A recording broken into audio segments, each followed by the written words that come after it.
Speaker is Ms. Akila Sitaram Indurty. Ms. Akila is a resource person for Sri Sathya Sai Vidya Vahini project aiming to provide integral education for all by all. It is a holistic program that aims to bring about a transformation in the quality of teaching imparted to rural children. Along with providing new insights to teacher, the program integrates values with regular curriculum that blends seamlessly into various subjects. It has already touched the art of rural India and is bringing about a silent revolution in the field of education, making available sophisticated tools of learning to the disadvantaged sections of the society. Beginning her career as a lecturer in English and later in All India Radio as a broadcaster for a decade, she moved to the Middle East. She has authored the official guide and atlas for the Sultanate of Oman. She has conducted several workshops in many countries in the Middle East and has presented papers on educare and education in human values. A rank holder, Akila is an MA, MPhil, B.Ed from the University of Madras and is currently pursuing her PhD in integrating human values into teaching English as second language in rural schools. We welcome Ms. Akila Indurty. Ms. Akila will also be using a PowerPoint presentation and request her to take over. Thank you, Hari, for those wonderful words of introduction. Eminent educationists and fellow soul searchers, a very good morning to all of you.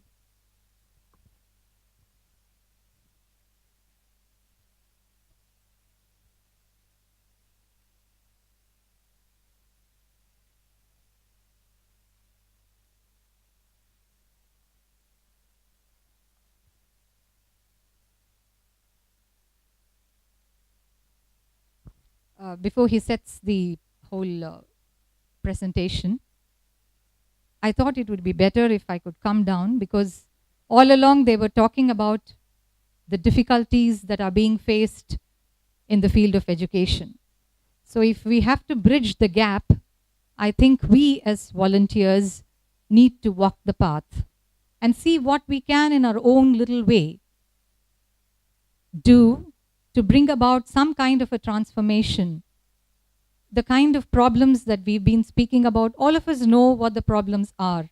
But when it comes to solutions, we always look to the government or to some policy making body and say, oh, what can we do? It's heartening that there is at least a great deal of awareness in today's world. We all know what the problems are. And it's also wonderful that there's so many private initiatives. There was a gentleman who said that he is doing something. So there are a lot of private initiatives and there is scope for everyone. And that's why the project that I come from is called as Integral Education for All by All. Unless we, who have had the benefit of education, unless we take a step forward and see what is it that we can do, can we bridge this gap? From whatever we've been hearing and listening since morning and whatever we've been reading about in the media or from our own personal experience, first-hand experience, we know that there is a great divide in this country. We know that there are two countries within one country. There is India, the kind of which Children's Garden has been speaking about, integral education, and there is also Bharat, the other kind of India which is there in the rural areas, who do not have the benefit of this kind of integral education, where the teacher still thinks that her tool is only the cane, where the teacher still thinks that it is quite all right to hold the children's attention using fear, not because she wants to walk the same path, but because she is handicapped due to various reasons. Having been fortunate to visit so many schools in the rural areas of India, I know that there is a great thirst. The children are quite ready to learn. The teachers are willing to learn. And that is something having been to many countries outside where I've had the great fortune of addressing teachers, I find that in the rural areas, the teachers are willing to walk that step. There is that thirst to know. There is a thirst to know and do something better. But who is it that is going to hold their hand and say, come, we'll walk with you. We'll give you solutions. So it is in this situation that this need for integral and holistic education has to be seen in this context. How is it that we can provide this kind of education? Eminent educationists spoke about how after undergoing nearly 16 years of education, after the 12th, either 4 years or 5 years or 3 years, whatever, so 15, 16, 17 years of education, they are still not industry ready. So now we have a program in the urban centers called Finishing Schools, where it looks like all these 16, 17 years they have not done anything about education, and they need to go for that 1 year to this particular institute, paying a fortune, of course, and come out with something called a finishing education, which kind of makes them industry ready. So, my dear friends, what is it that we have been doing in schools and colleges? I'm only reminded, being a person with language as my background, I cannot quote from mathematicians and physicists. I would rather go and quote from literateurs and eminent ones from the field of literature. All of you must have read the poems of Robert Browning, Pied Piper of Hamelin, to recall. In a context where a fellow poet called Elizabeth Barrett, who was to later on become his future wife, comes to him and says in one of her meetings with him, look, Robert, I had a problem. I have this great problem. I cannot understand this poem. I've been trying to make out what the meaning is. I'm not able to make out what it really means. He goes to her and looks at the poem, takes the paper from her hand, tears it into pieces and puts it in the fireplace, and says, when I wrote, 2 people knew its meaning. One was me and the other was God.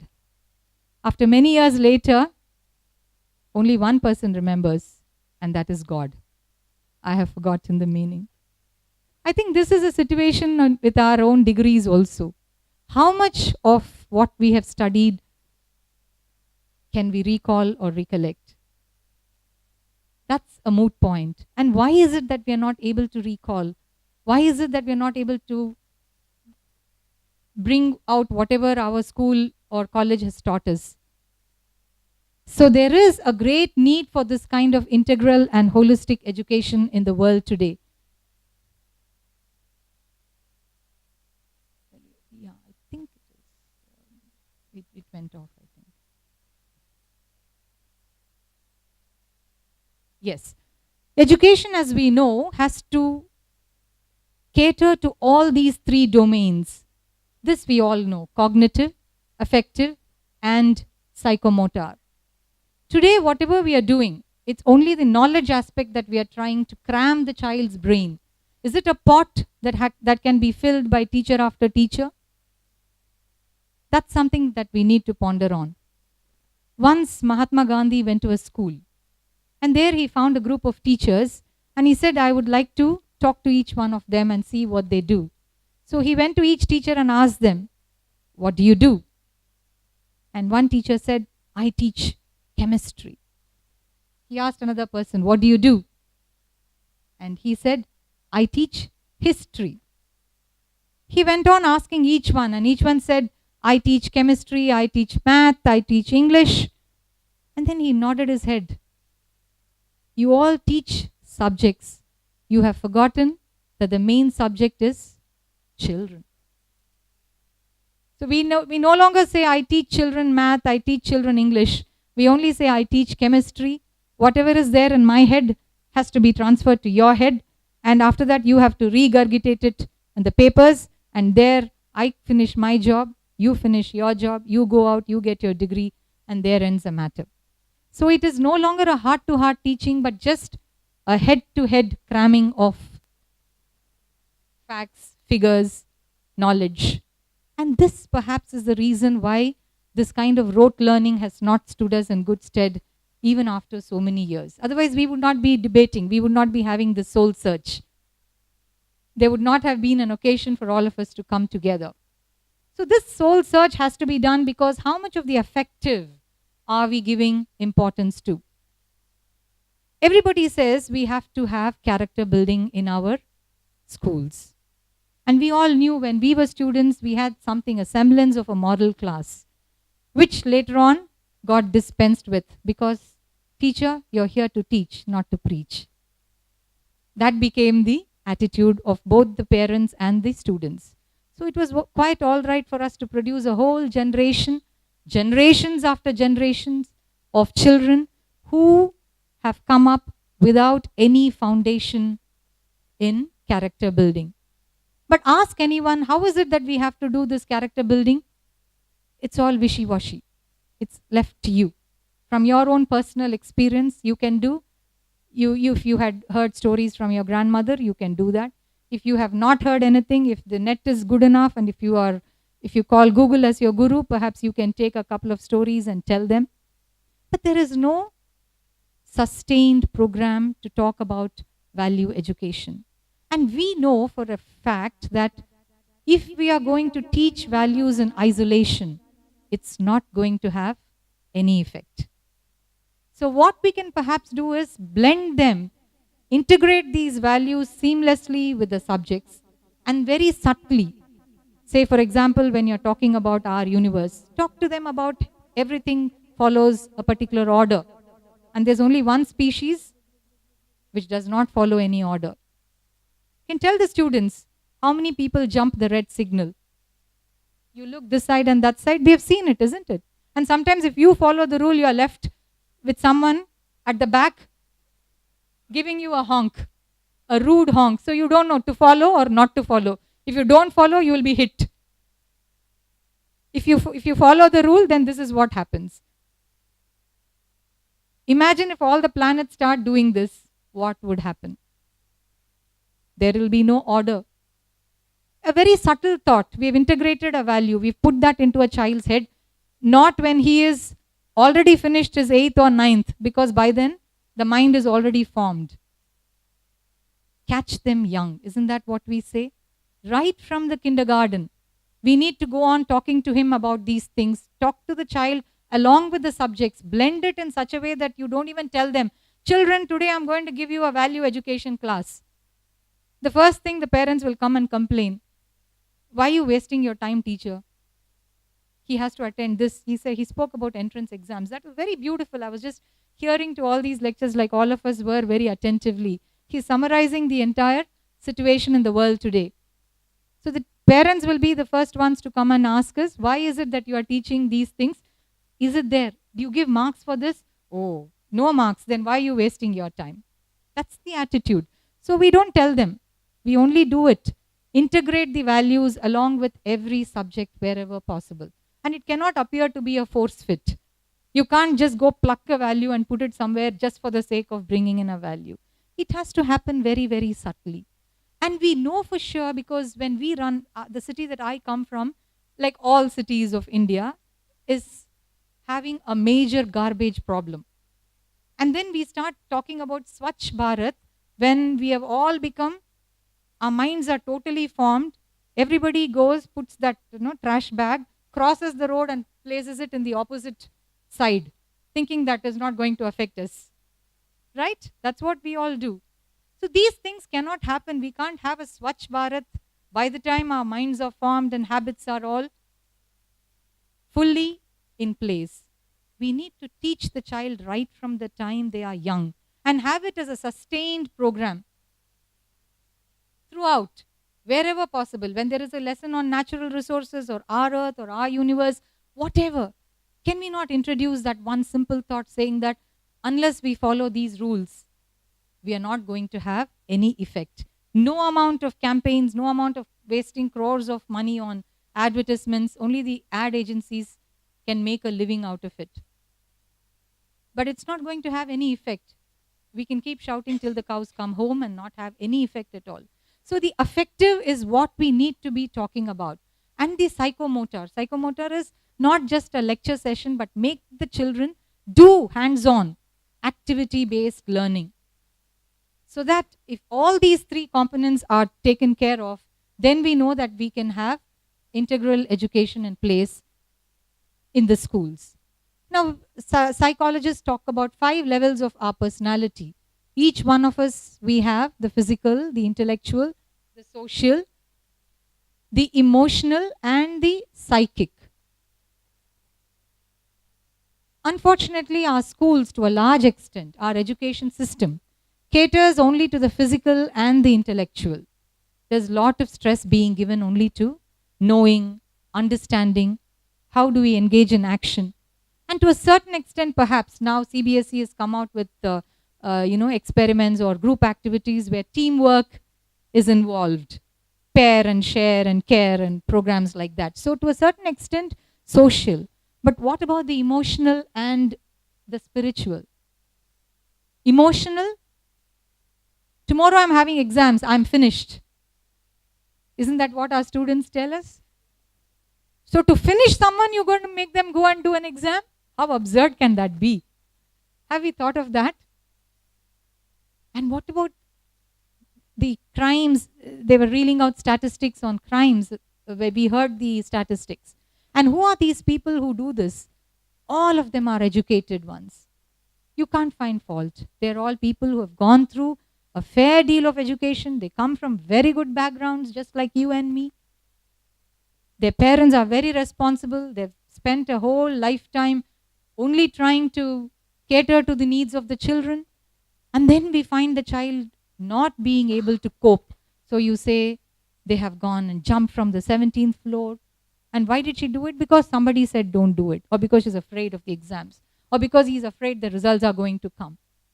So what emotional intelligence are we talking about?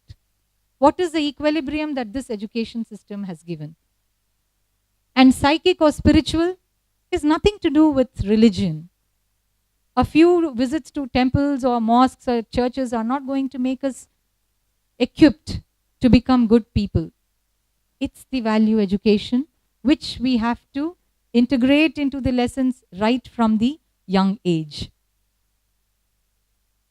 If we have to, give an example from the current scenario, whenever you look at a serial, whether it's your favorite cricket match or maybe news or any soap opera, after every 3 minutes there is an advertisement that comes, a commercial. And we feel that it is sometimes intruding into the sequence of our thought. We are irritated. But what happens? They go on doing this, and after some days you go to a supermarket just to pick up maybe a can of milk or a packet of rice or something. And then you see the same thing that is there. And you recall, your mind recalls. Whether you want it or not, you are tempted. Oh, isn't this that Aishwarya Rai showed? So perhaps this soap is good. Let me also pick it up. You are not wanting to do it, but you're tempted to do it because of the recall factor. Repeat, and recall. I think that's the same modus operandi which we should be following in schools. The same value, it's all right. Even if it is at the pain of repetition, we need to keep repeating, not in isolation, but integrating it with the lessons in all the other spheres, not just in the classroom, to make it holistic, not just classroom teaching. Throughout the entire school has to have that kind of an ecosystem. Only then we'll be able to produce citizens who we can be proud of later on. So this is the expanding domains of influence which we need to talk about. In the classroom, directly, we try to integrate values with the subject. We try to integrate a holistic education in every subject, not just one subject, whichever subject. If it is math and if the child is struggling, you say, unless you persevere, you cannot get it. Tell them a story of Robert and Bruce who persevered, the spider story. And tell him, he won a war because of this. He didn't give up. So that's the way you need to persevere to get, an answer to the problem. It may not come the first time, but it will come after repeated practice. But what is important is your sustained practice in doing it. So every subject, whether it is science, social, math, language, whichever subject that the teacher is dealing. If we can subtly bring in these values, the classroom teaching becomes a lot more effective. And then we have this very, very innovative concept of immersive spaces. Corridor is not just the physical corridor outside, it is the space that is there in the entire school. You know, once again, I am I take an example from the city I come from. Like all cities, my city is also full of potholes. And whenever there is, and we don't have to say, one department comes and fills it in, another department comes in, digs it up. So that's something that's happening everywhere. As a result, there are huge potholes in the main arteries. At least if it's in the side roads, it's excusable. And there are a lot of deaths that happen or accidents that happen, fatalities that happen. Any amount of pleas or citizen watch, all these things don't seem to be helping. So there is this artist called Badal Nanjundaya. I don't know if you've heard of him. He is a very, very innovative artist. He makes huge models. That is a speciality. What he does whenever there is a pothole and the municipality is not looking in, he will come overnight with a huge model. Once he did a crocodile and he made that as a lake and he put the crocodile in the center and he went away. The next day morning, it was a spectacle. Everybody started saying, but the message was conveyed that they should not go through that because it's a pothole. In another place, he put a huge frog and made the entire place patches of green and water. So people knew that they could not do it. He was becoming quite a civic nuisance, you see, for the municipality authorities, because pictures were being clicked, it was featuring on national television, and there was a lot of spotlight on the city, which nobody wants it. And promptly they'll come and fill it up. That's a very imaginative way of using spaces, physical space. Rather than wasting space, you know, in cities we say commercial space available. A square foot costs so much.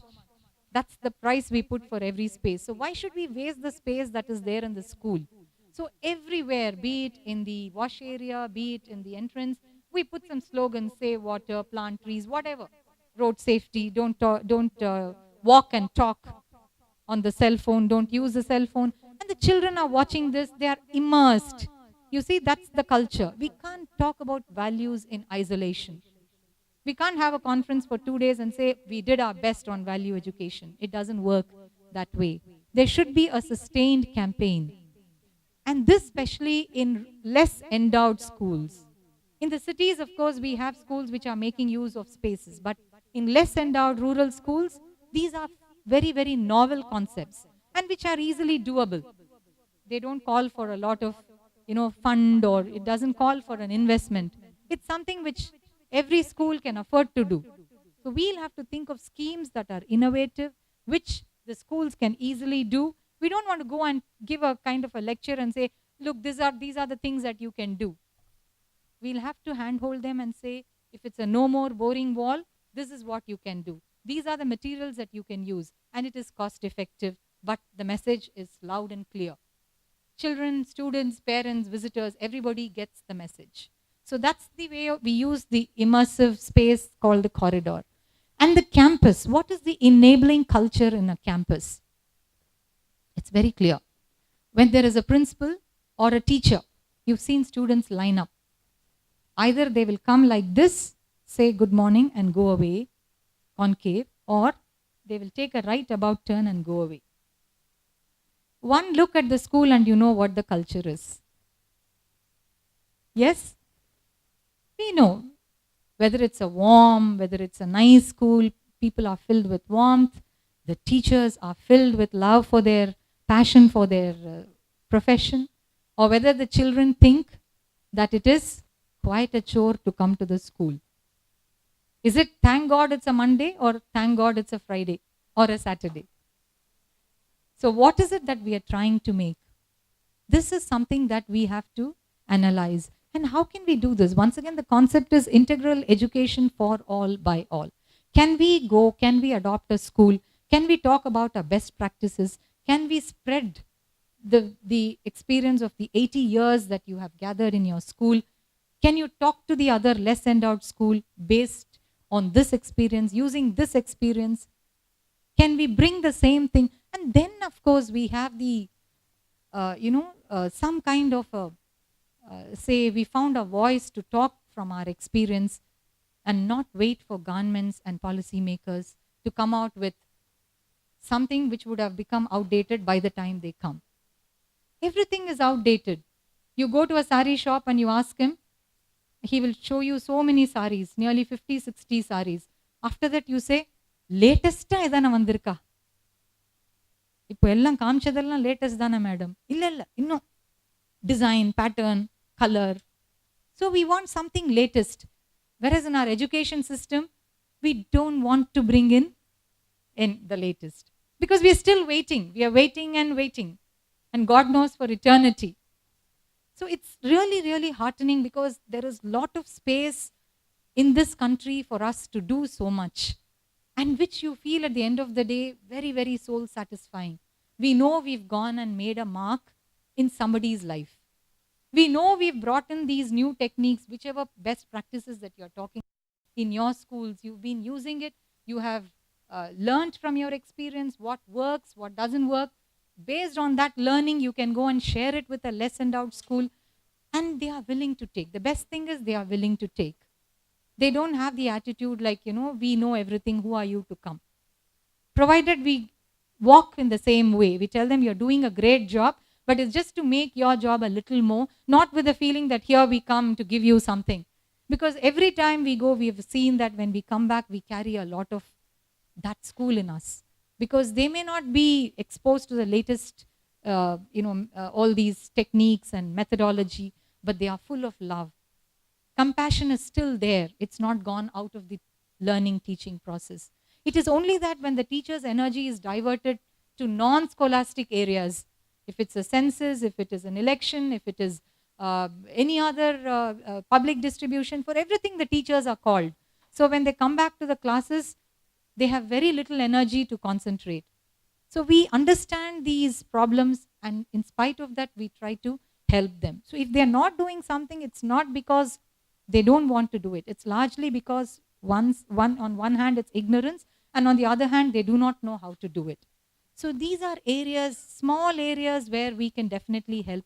How we can create the campus of an enabling culture, a good culture, a culture of compassion, a culture we're trying to bring back values into the system. So we can talk to them about assembly sessions. We can talk to them where they can integrate values, how they can celebrate festivals using that as a vehicle for values. There are so many values. Every religion comes out with a festival, and every festival has got a value. It's not unique to yours or mine. This country has such a wonderful culture. That's why we've been such a pluralistic society. So these are things, if we tell them, and also give them small examples, how you can make use of this particular function to bring out the values, and tell them how they can do it. These may not sound novel to us because we are doing it in city schools, but in rural areas, these things are quite a novelty for them. So that's the kind of culture that we want to give. And the community, how we try to involve the community into these activities, whether it is segregation of garbage or whether it is old paper collection. If we make use of the parents, we take them hand in hand with us, then the entire the area, the society around the school benefits. How the school can be a nodal point for making these things, these initiatives work. So this is the 4C concept through which we try to bring the integral education. And that's the IIEP way. The IIEP way, Sathya Vidya Vahini believes in the IIEP, which is insightful, because we want to ignite the children with insightful ideas. And how do we do it? We just don't make them listen to our lectures, but we make them think. We make them ask questions. There was a generation of learners where it was taboo to even open your mouths and ask the teachers. The teacher would just say, shut up. I'm saying you're listening. And that's why when we tell them, that's not the way it's to be done. And we tell them in a very innovative way. Don't you blow my little lamp out. I'm going to let it shine. Don't you blow my little lamp out. I'm gonna let it shine. Take my little lamp round the world. I'm gonna let it shine, let it shine, let it shine all the time. So that's what we need to make the children. You can't say, you can't ask questions. The more number of questions, if you watch the program with Carl Sagan and Professor Yashpal, we were a generation which was fed only on Doordarshan. And we used to long for these turning point programs where they say, question everything. The spirit of inquiry is so important. You know, education has to trigger that thinking process. Only if it can trigger that thinking process, children will say, oh, they can come out with insightful ideas. You have to connect. Why does the pressure cooker let off steam? The teacher tells, go back home and watch. The children watch and come back, yes, I watched. And now I know built-in pressure has to come out. That's the way you connect a day-to-day relevance with the daily lessons that are being transacted in the class. So that's insightful learning and inspiring. Inspire education with human values. We need to bring back love, consideration, cooperation, teamwork, leadership, compassion. All these are qualities, perseverance. All these are qualities which can come out through our education, through our lessons, provided an inspiring teacher is there. You know, we talk about three kinds of teachers. We talk about the explaining teacher who explains everything and says, clear now, clear now, clear now, until there's nothing left for the child to think because she would have taken it threadbare. So that is the explaining type of teacher. And then there is a complaining type of teacher who keeps saying, when I was your age, I did this, I did that. Now, see, so many things are there at your disposal and still you're not able to do it. So keep on complaining. That is also not going to work. But there is a small percentage of teachers who are the inspiring lot. The kind of whom that our late President Dr. Abdul Kalam talks about. In that downtown Rameshwaram, when he went to that school, there was that physics teacher who ignited that spark, who inspired him to become the missile man. Isn't that? So this is the kind of teachers that we need to produce. If you have to produce that kind of a teacher, we can't just go complaining saying that teachers don't do this. They can't do it because their hands are tied. How is it that we can help them? Can we help them go that little extra mile with our knowledge? Can we share? We can't build schools. Most of us can't be like the generous Mr. Sharmas. They are one-off people. They come once in a way, you know, and they bloom in this society. All of us have the thirst to do something, but we can't do what great institution builders have done. But what we can perhaps do is take that very small step to share our knowledge. We can't share anything much, but we can share our knowledge, the best practices that we have seen. Go to a school that is close by. See if we can do some kind of voluntary work there. And if you go as a body, it becomes easier rather than if you go as a single person. Because in today's world, that is also circumspect. You can't gain entry into a school. So if we can form under the AG, say the alumni of Children's Garden, can we adopt a school and see if we can take the best practices forward? Some initiative like this, there is space for all of us to do whatever little that we can. So that is how the inspiration comes. And what is enjoyable? Enjoyable is, I told you, thank God it's a Monday. Children have to come running to school. You're talking about smiles. I was just thinking, when you go into a school, another way that you can feel the pulse of the school is right from the reception, from the watchman, the security to the reception. They will have, usually, teachers have lost their smile somewhere. Am I right? I know somewhere there is this myth that if a teacher smiles, that means the students will take advantage of the teacher.